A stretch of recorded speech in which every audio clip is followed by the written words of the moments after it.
but I think I get at least 20 more pages in just because I read in as well. Jeffrey, mash up the decks like 1, 2, 3.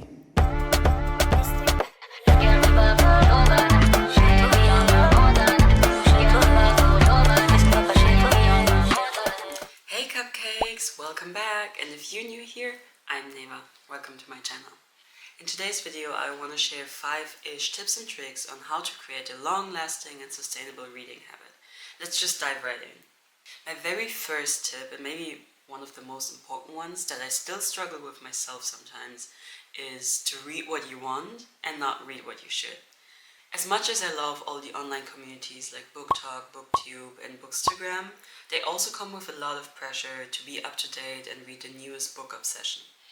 While that's great, you still need to detach sometimes and think about the books you really want to read, because at the end of the day, nobody knows which books you like more than you do.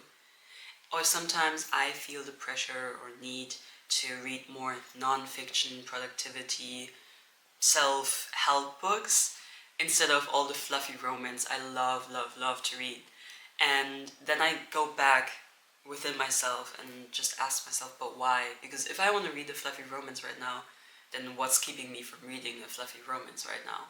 It's only in my head. My second tip is to set routines that incorporate reading. I, for example, read every morning and evening before I go to sleep and after I woke up. I even have this book light. I love it. You can just like clip it into the pages. Let me show you. So say you want to read at night and like turn off the headlight and just not use any light at all, like not even a lamp. You just clip it in like this, and then mine just, and you can like twist all the way, so wherever your pages are, you can read, and then you can, it's really hard to see, but like you can set different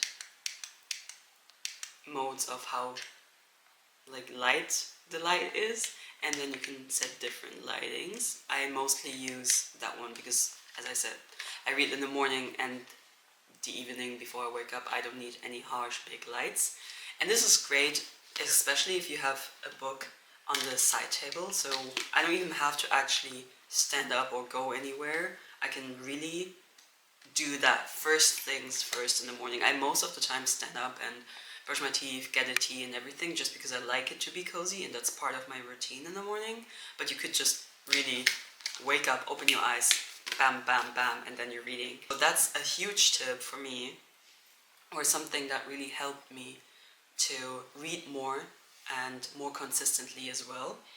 Another reading routine I have is that I just read on all my commutes. Wherever I'm going, it doesn't matter if it's the gym, grocery shopping, I'm going out to meet with friends, I always have a book with me, or at least an online version or an ebook, just so I know once I step onto the train or into the bus, I know I'll be reading, and then it's not a big thing to be like, oh, I should be reading right now. I just know that's what I'm going to be doing when I'm in the train, and I actually look forward to my train ride because I'm like, okay, once I'm at the station, I can start reading, and then I look forward to it. And every time I commute, I know to bring a book and don't forget my book, and I'm like, oh, now I don't have a book I really would want to read right now. Just have the book with you. Even if you don't think you're gonna read, just have it with you just in case you do end up wanting to read. You know what I mean?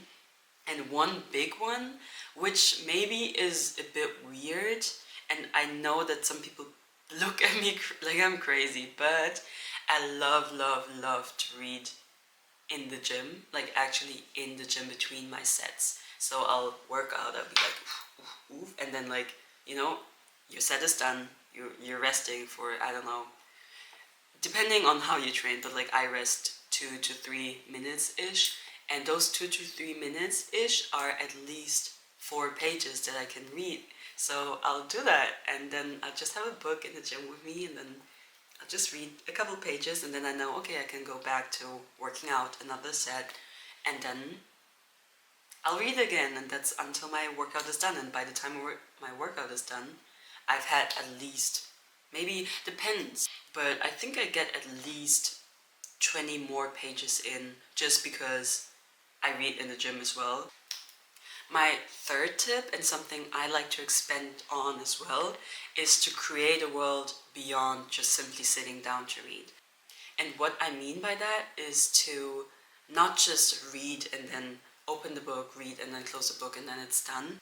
The probability of successfully implementing any new hobby or habit or whatever it may be is to fully embrace your identity as that person. In this example, to fully embrace the identity of being a reader, which means, for example, to, like I do, have a little book journal. It also can just be a random little notebook, or you can do it in your notes if you want to, like, just find something that you enjoy, if you even want to do that, and maybe track the books you've read. In this one, you can like put all the random information that comes with a book, like title, book type, author, genre, page count. Like there's a lot of information to put in there. Then your book review and attention curve. I really love that because I've never seen the idea of like attention curve for books before, and I really enjoyed filling that part out. And then additional notes and my rating in like 3 different rating systems. I really like that one. It's called My Book of Reviews and Opinions. It's a book review journal. I got it from a friend and I'm really, really grateful that she gifted it to me. But I also only track most of the time on Goodreads online. I just jot a couple reviews down, like something that was stuck in my mind, and keep track of how long it took me to read that book and share with friends that I have on Goodreads. You can follow me on Goodreads as well. I have my account linked in the description box.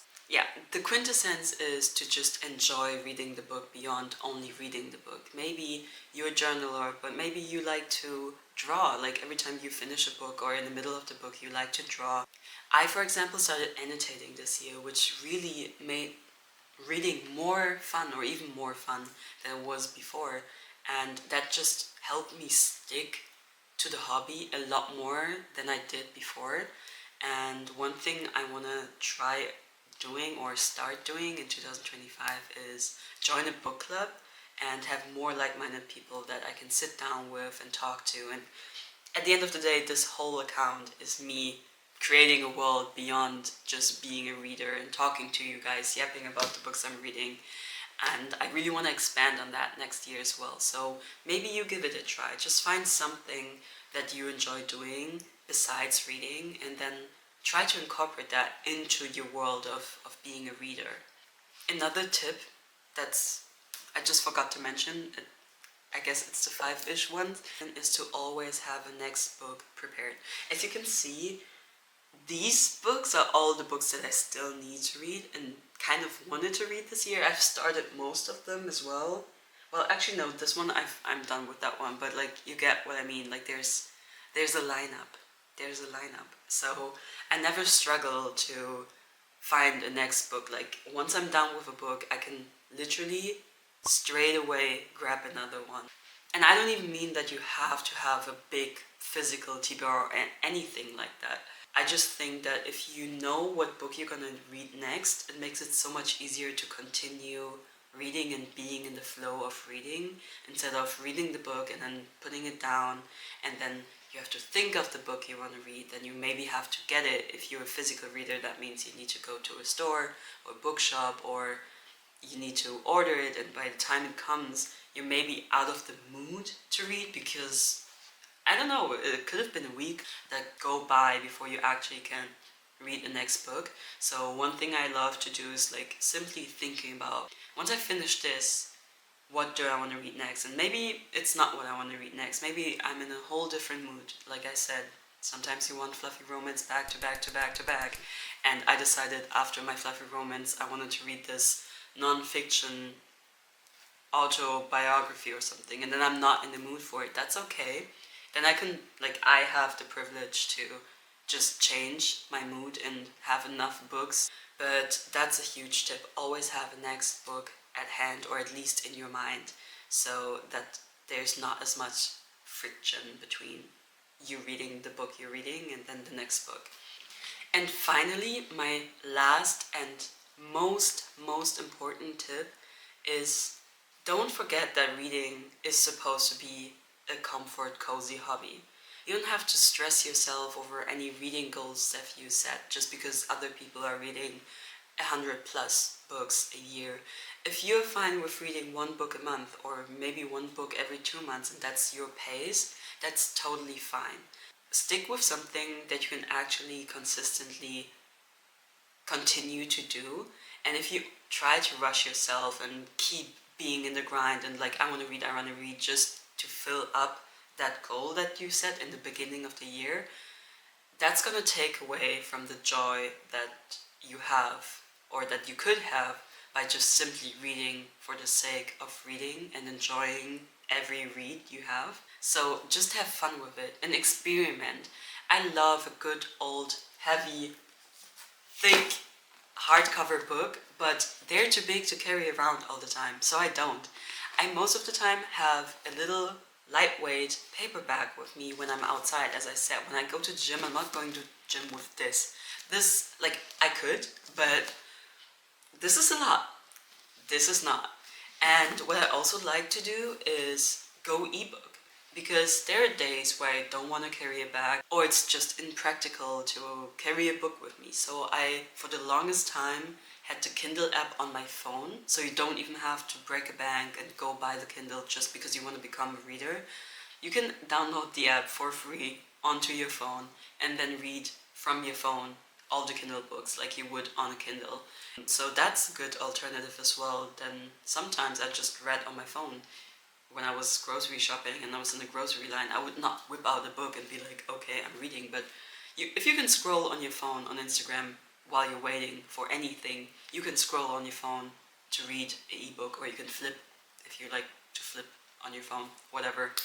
You can do that. So that's also a way to incorporate reading more into your life at different stages and throughout the day. I also love audiobooks. I listen to them while I do my dishes, or I'm in the shower, or just if I go on a walk. There are so many different ways to consume and read books, and you don't have to stick to one certain way just because somebody said that, you know? I hope all of these tips and tricks can help you guys have a more sustainable and long-lasting reading habit in 2025 and beyond that as well. And if you want to see more content about books, please make sure to like, subscribe, and share this video. Until then, bye! Cupcakes, I'm new here. Am I? I feel like I'm new here. It's been a while.